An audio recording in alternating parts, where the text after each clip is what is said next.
bax elə.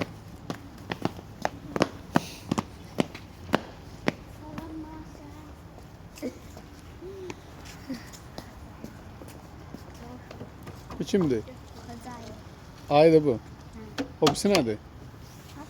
Oturub orada əlin qaldırır. Nazlı, sən də pandaya oxşayırsan. Ağ geyimlisən onun kimi, ağlı qaralı. Hə, çıxılı pandasan sən də. Qopartma qulağın pandanın. Sağ ol. Burada çıxarmam, çıxartmamdı. Oha! Əlində sən şəkili çəkin.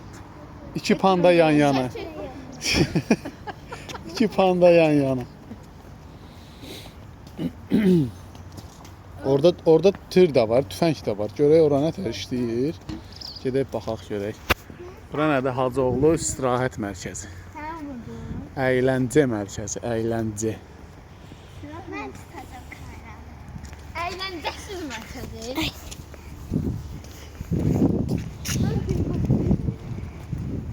Ata, bu nədir? Bu da səhnədir də, orada oxuyurlar. Hə, səhnə. Burada tırmanma yeri var. Ata, nəsə gəldiysən.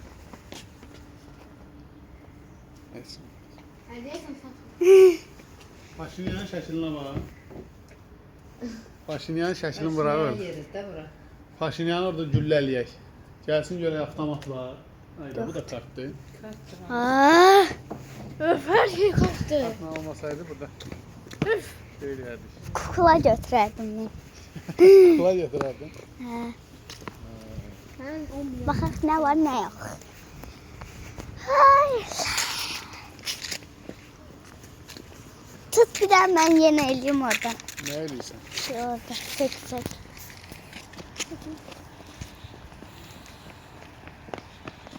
O da kartlandı, o da basketbolcu. Oğlan deyir hamısı kartlandı da. Görə Nazlı'na inir. Klas oynayırsan Nazlı. Ondan düzəldək həyətdə qızım. Hə? Həyətdəki daşları bir qıraqdan rəngləyəcəm elə onun kimi. O böyle olur. Hə.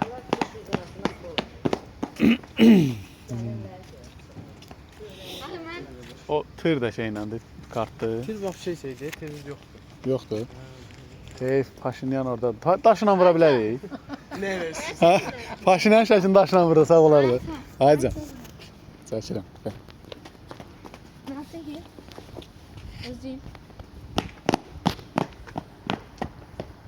Sən də.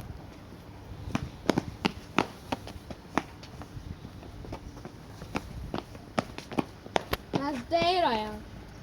Bir daha mı güzel? Tamam, gedək çay içəndə, gəl. Gedək çay içək.